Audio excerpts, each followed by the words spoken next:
Graça e paz, amados irmãos, que Deus abençoe a vida de cada um de vocês. Queridos, em um poema de Carlos Drummond de Andrade, chamado Quadrilha, fala sobre as dificuldades e os desencontros de um sentimento chamado amor. A primeira parte do poema diz assim: João amava Teresa, que amava Raimundo, que amava Maria, que amava Joaquim, que amava Lili, que não amava ninguém. Podemos até fazer um paralelo com a palavra de Deus e nós não estaremos mentindo. Deus que nos amou, que sacrificou o seu Filho por nós, que amamos somente a nós mesmos. Se nós temos dificuldade de amar o irmão que está do nosso lado, imagine amar a Deus. O tema de hoje é um amor verdadeiro. E nós vamos encontrar um texto maravilhoso em 1 Coríntios, capítulo 13, versículo de 1 a 13. Um capítulo falando sobre o amor. A palavra de Deus diz assim: Ainda que eu falasse a língua dos homens e dos anjos, e não tivesse amor, seria como metal que soa ou sino que tine. E ainda que tivesse o dom e profecia, e conhecesse todos os mistérios e todo o conhecimento, ainda que eu tivesse toda a fé, de tal maneira que transportasse os montes, e não tivesse amor, nada seria. Ainda que distribuísse toda a minha fortuna para o sustento dos pobres, e ainda que entregasse o meu corpo para ser queimado, e se não tivesse amor, nada disso me aproveitaria. O amor é sofredor, é benigno, o amor não é invejoso, o amor não se trata com leviandade, não se ensoberbece, não se porta com indecência, não busca os seus interesses, não se irrita, não suspeita mal, não folga com a injustiça, mas folga com a verdade. Tudo sofre, tudo crê, tudo espera, tudo suporta. O amor nunca falha, mas, havendo profecias, serão aniquiladas. Havendo línguas, cessarão. Havendo conhecimento, desaparecerá. Porque em parte conhecemos e em parte profetizamos, mas quando vier o que é perfeito, o que é em parte será aniquilado. Quando eu era menino, falava como menino, sentia como menino, pensava como menino. Mas logo que cheguei a ser homem, acabei com as coisas de menino. Agora, pois, permanecem a fé, a esperança e o amor. Esses três. Mas o maior deles é o amor. Queridos, será que um dia nós vamos ser tomados por esse sentimento de Deus chamado amor? Parece que muitas vezes somos concorrentes dentro da igreja. Parece que muitas vezes estamos numa corrida, não para chegar junto, mas para chegar sozinho, para chegar primeiro. Parece que na nossa mente e no nosso coração, não queremos ser vencedores, mas apenas o vencedor. O versículo 1 diz assim: ainda que eu tivesse a língua dos homens e dos anjos, e não tivesse amor, seria como metal que soa, ou sino que tine ou retine. Serei como um sino que faz barulho, ou duas peças de metal que são batidas uma contra a outra, sem nenhum proveito. Até mesmo hoje, quando o sino toca, nós perguntamos: alguém morreu? É algum chamado? Porque nós não entendemos porque o sino está tocando. Quem está tocando deve saber, mas quem está ouvindo não sabe. a língua dos homens, se eu falar francês, inglês, hebraico, grego, e mesmo assim não tiver amor, é como a gente diz brincando, é zoada o barulho de um besouro dentro de uma lata. Na visão de Deus, é apenas barulho. Esse seu conhecimento de línguas, se não for aplicado com amor para o reino de Deus, se não for aplicado com amor para o seu irmão, é sem fundamento na igreja do nosso Senhor e Salvador Jesus Cristo. Até mesmo se eu falar a língua dos anjos sem amor, é só ciência do conhecimento. Eu posso ser inteligente, catedrático, científico, bom de texto, bom de memória, mas se não tiver amor, é uma caixa de som com interferência, é um microfone com microfonia, é como uma cigarra insistente perto da nossa casa, incomodando os nossos ouvidos. Um sino que toca sem nenhuma finalidade. O versículo 2 diz assim, e ainda que tivesse o dom de profecia, e conhecesse todos os mistérios e todo o conhecimento, ainda que eu tivesse toda a fé, de tal maneira que transportasse os montes, e não tivesse amor, nada seria. Paulo aqui fala que o amor é maior do que a fé, porque a fé é somente para nós.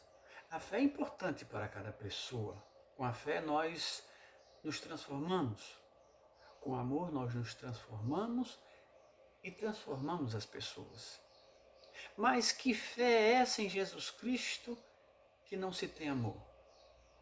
Mesmo que eu seja visto pelas pessoas como um profeta, mesmo que eu tenha lido e absorvido todo o conhecimento humano e espiritual, mesmo que eu faça coisas extraordinárias, se não tiver amor, eu serei como nada. É o que o Paulo diz, eu nada seria. Paulo é um porta-voz de Deus. Paulo diz assim, ainda que eu tivesse conhecimento de toda a ciência e todo o mistério, sem amor, nada valeria. Paulo sabia que não tinha todo esse conhecimento. Paulo sabia que estava longe disso. Paulo sabia que nunca chegaria a isso. Nenhum homem tem o conhecimento de todos os mistérios e nem de toda a ciência, a não ser o nosso Senhor e Salvador Jesus Cristo. Eu sou um homem de Deus, eu tenho que ter amor. Se eu não tiver amor, estarei me enganando e enganando outras pessoas e machucando elas também. Queridos, as pessoas gostam de títulos, são apaixonadas por títulos. Mas o maior título que nós devemos ter é homem de Deus. Se não for assim, queridos, nós estamos na doutrina errada.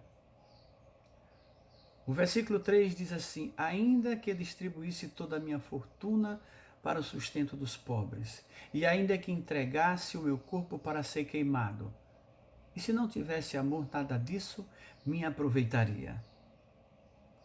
Um grande ato de caridade, de ajudar os pobres, de ajudar os famintos. É louvável diante de Deus, mas tem gente que faz isso e desmancha. Tem gente que faz isso e humilha as pessoas, porque bota a boca no trombone. Eu espero que os amados irmãos entendam a frase botar a boca no trombone. Esse ato não tem validade porque não é motivado pelo amor às pessoas, e sim para engrandecer. Faz uma caridade e anuncia. Faz um ato de bondade e mentalmente relaciona com os pecados que deveriam ser perdoados. Tem gente que faz caridade, soma a caridade, subtrai o pecado e acha que tem saldo. Ficam analisando quantas cestas básicas tem que dar para ficar em paz com sua consciência. Quanto mais caridade fizer, mais crédito para pecar ele acha que tem. Loucura? Doidice? Bom, muita gente acredita nisso. Acreditam porque eles dizem que tem gente que peca e não ajuda ninguém. Ainda que eu entregasse meu corpo às chamas. Paulo se referia ao sofrimento na fogueira que muitos cristãos foram submetidos. Até mesmo um grande sacrifício, se não for motivado por amor, perde o seu valor. Sacrifício ou caridade feito para engrandecer o homem, isso é exibicionismo, é só para aparecer, é vaidade humana. Pode valer para os homens, mas não para Deus. 4. O amor é sofredor, é benigno, o amor não é invejoso, o amor não se trata com leviandade, não se ensoberbece. Quem ama sofre. Isso é do conhecimento de todos. Quem ama sofre ingratidão, sofre perseguições. Quem ama é alvo de fofoca.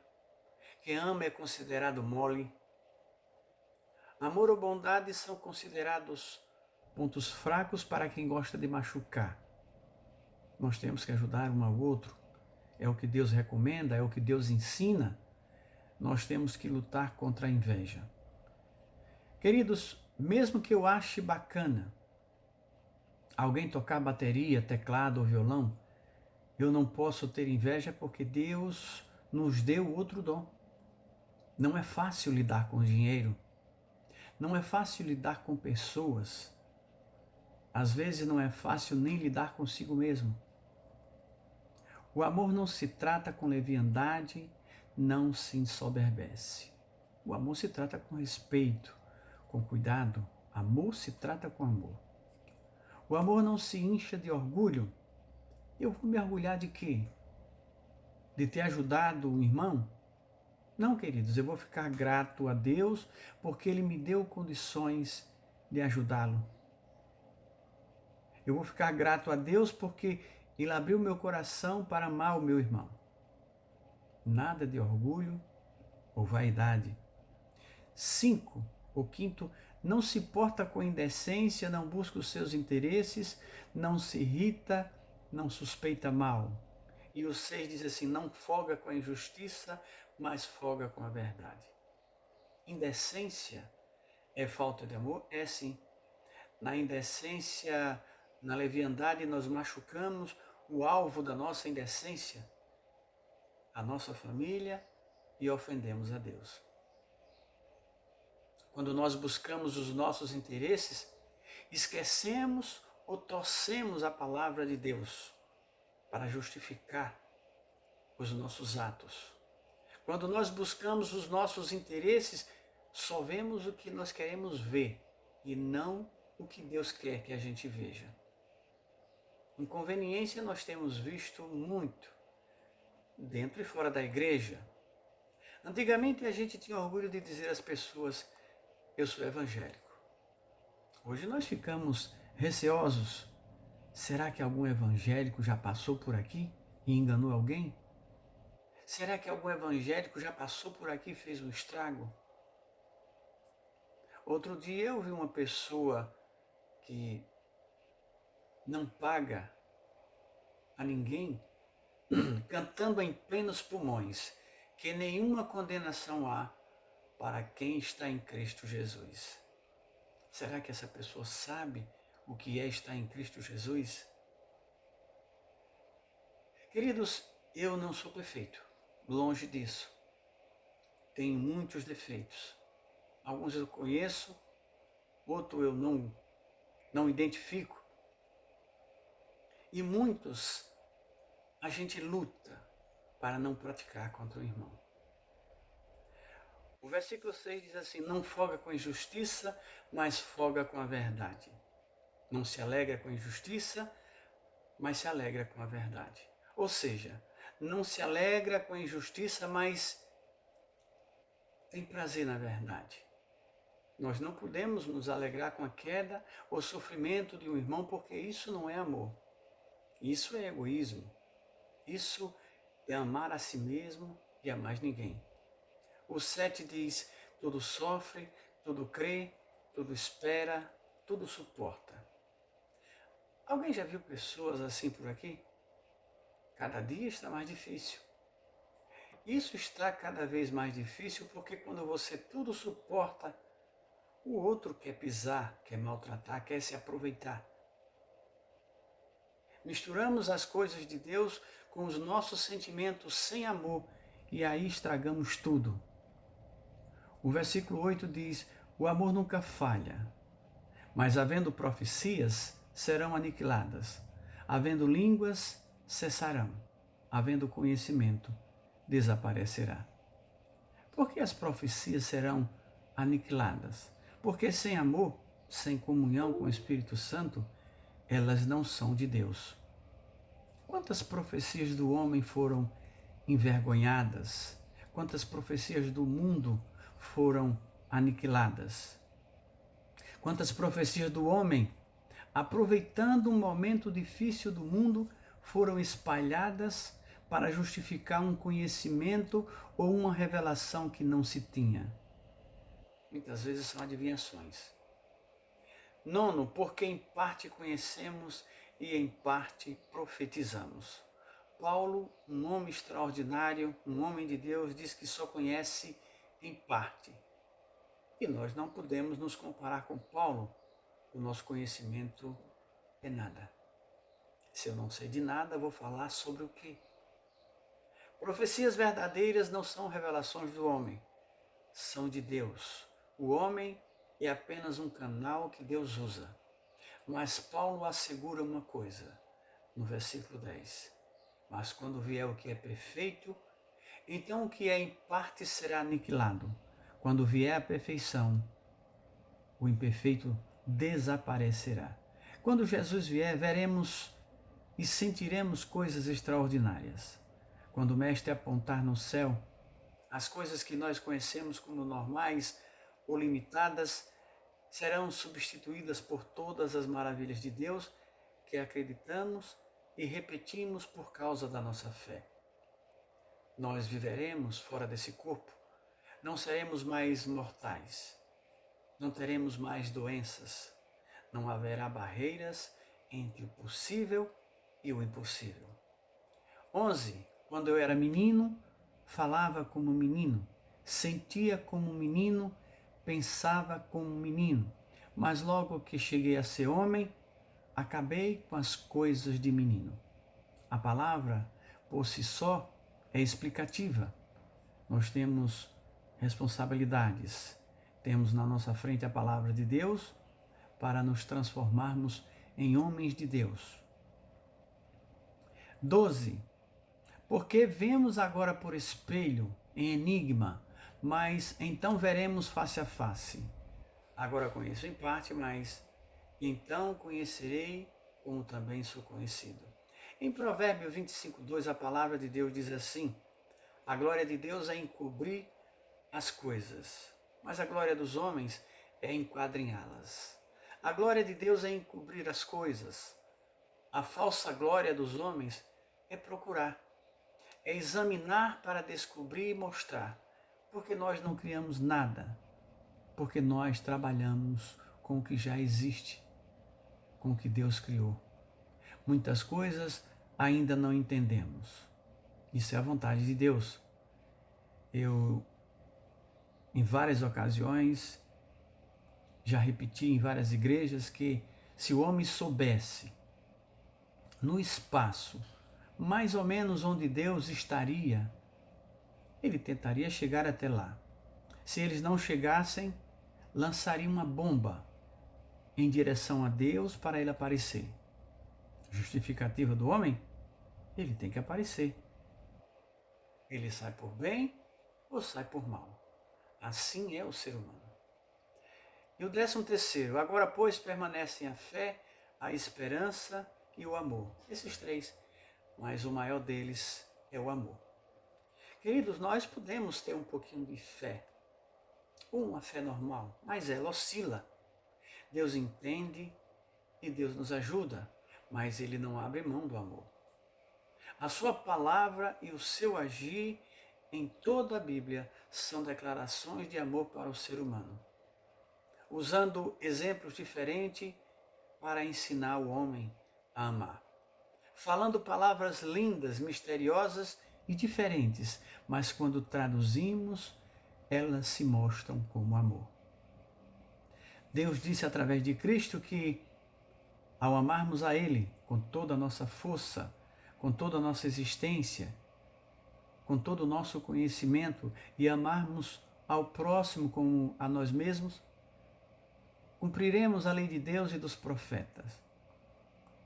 Sabe, queridos, se não vivemos em amor, não pregamos a palavra de Deus. Nós temos olhado a Bíblia e decorado a palavra, mas entendido tão pouco. O amor é a chave das palavras difíceis e o tradutor de frases que pouca gente entende. O amor é o caminho mais curto e mais gratificante para se chegar ao coração das pessoas e de Deus. Queridos, nós não precisamos falar a língua dos anjos. Nós não precisamos conhecer todos os mistérios e nem ter todo o conhecimento do mundo. Nós não precisamos transportar montanhas. O nosso corpo não precisa ser queimado. A palavra diz que nós precisamos amar. Com amor, nós nos purificamos, praticamos boas obras, somos perdoados, somos abençoados, somos chamados filhos de Deus. Passamos da morte para a vida. Mas para isso acontecer, o nosso verso em Deus tem que mudar. Deus que nos amou, que sacrificou seu Filho por nós, que também o amamos, louvamos e glorificamos a sua palavra e o seu santo nome. Um amor verdadeiro. Que Deus nos abençoe, em nome de Jesus. Amém.